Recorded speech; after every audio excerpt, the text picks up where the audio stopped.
혹시 나는 왜 부자가 되지 못할까? 이런 고민 한 번쯤 해보셨죠? 베스트셀러 돈의 심리학을 보면요. 그 답은 여러분의 통장 잔고가 아니라 돈을 대하는 여러분의 마음에 있다고 합니다. 오늘 이 책의 핵심을 딱 짚어서 여러분을 가난하게 만드는 결정적인 습관 3가지를 파헤쳐 보겠습니다. 부와 가난은 대물림된다. 이 말 진짜 많이 하죠. 뭐 출발선이 다르니까 당연한 거 아니야? 싶을 수도 있어요. 근데요, 진짜 우리가 물려받는 게 과연 뭘까요? 대부분은 아마 돈이겠죠. 아니면 부동산 같은 자산이요. 하지만 진짜 대물림되는 것, 부자와 가난한 사람의 운명을 가르는 핵심은요. 그렇게 눈에 보이는 것들이 아니에요. 네, 맞습니다. 바로 습관이에요. 가난이 정말 무서운 이유는요. 그냥 돈이 없는 상태에서 끝나는 게 아니라 가난으로 갈 수밖에 없는 생각과 행동의 패턴까지 그대로 대물림되기 때문이거든요. 근데 희소식이 있어요. 습관은 바꿀 수 있다는 거죠. 바로 이 지점에서 부의 격차를 뛰어넘을 기회가 생기는 겁니다. 자, 그럼 그 첫 번째 습관부터 한번 파헤쳐 볼까요? 바로 투자의 대가, 그러니까 입장료를 지불하지 않으려는 태도입니다. 이게 무슨 말이냐고요? 부자와 가난한 사람의 정말 큰 차이 중 하나가 이 시장의 변동성을 대하는 관점에 있어요. 부자들은 이걸 당연히 내야 할 수수료라고 여기는데 가난한 사람들은 어떻게든 피해야 할 벌금이라고 생각한다는 거죠. 자, 여기 화면을 보시면 확 와닿으실 거예요. 부자들한테 시장이 막 떨어지고 불안해지는 건요. 장기 수익이라는 멋진 놀이기구를 타기 위해 내는 입장료 같은 거예요. 하지만 가난한 마인드를 가진 사람들한테는 이게 갑자기 날아온 벌금 고지서처럼 느껴지는 거죠. 그 결과는 뻔해요. 공포에 질려서 다 팔아버리고 결국 손실만 확정짓는 겁니다. 이 문장이 핵심을 정확히 꿰뚫고 있죠. 우리가 더 나은 삶, 더 큰 부를 원한다면 그에 따르는 대가, 즉 변동성을 견뎌내는 인내심이라는 대가를 기꺼이 지불해야 한다는 겁니다.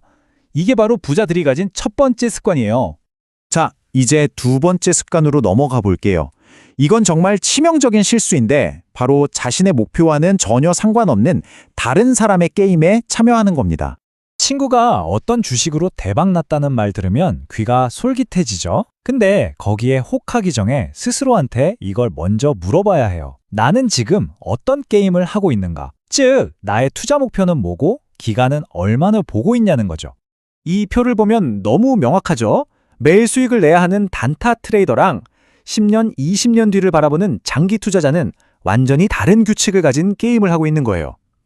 한쪽의 조언이 다른 쪽에게는 독이 될 수밖에 없는 이유입니다. 예를 한번 들어볼까요? 10년 뒤에 한 5배 오를 것 같은 주식이 있어요. 장기 투자자한테는 지금 주가가 좀 떨어져도 와, 싸게 살 기회다 하겠죠. 근데 오늘 당장 가격이 떨어질 것 같다면 단타 트레이더한테는 그 주식은 무조건 비싼 주식인 거예요. 완전히 다른 거죠. 부자들은요, 자기가 어떤 게임을 하는지 정말 정확하게 알아요. 그리고 자기 게임에 도움이 될 정보만 쏙쏙 골라 듣죠. 다른 사람의 게임에 휘둘리지 않는 것. 이게 바로 두 번째 핵심입니다. 자, 이제 마지막 세 번째 습관입니다. 이건 어쩌면 가장 역설적인데요. 부자가 되는 걸 가로막는 가장 확실한 길이 뭔지 아세요? 바로 부자처럼 보이려고 노력하는 것이라고 합니다. 이 문장 진짜 뼈를 때리죠. 우리는 비싼 차를 보면 와, 저 사람 부자다 라고 생각하잖아요. 근데 사실 그 차가 증명하는 유일한 사실은 저 사람 자산이 방금 착각만큼 줄었다는 것뿐입니다. 부와 소비를 완전히 착각하는 거죠. 그럼 진짜 부라는 게 뭘까요? 그건 바로 여러분이 소비하지 않고 남겨둔 돈입니다. 눈에 보이는 차가 아니라 눈에 보이지 않는 여러분의 자산, 즉 잘 모으고 투자해서 불려나가는 돈이 바로 부의 본질인 거죠. 부자가 되는 길, 사실 아주 간단해요. 가진 돈을 쓰지 않고 그 돈이 불어나게 하는 것. 부자들은요, 부자처럼 보이는 물건에 돈을 쓰지 않았기 때문에 진짜 부자가 될 수 있었던 겁니다.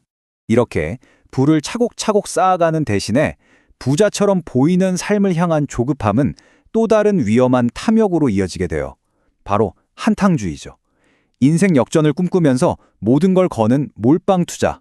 이건 부자들이 말하는 계산된 리스크 감소와는 차원이 다른 얘기예요. 그건 투자가 아니라 그냥 도박입니다. 자, 그럼 우리는 이제 어떻게 해야 할까요? 이 세 가지 나쁜 습관을 버리고 부자들의 마인드셋을 우리 것으로 만들면 됩니다.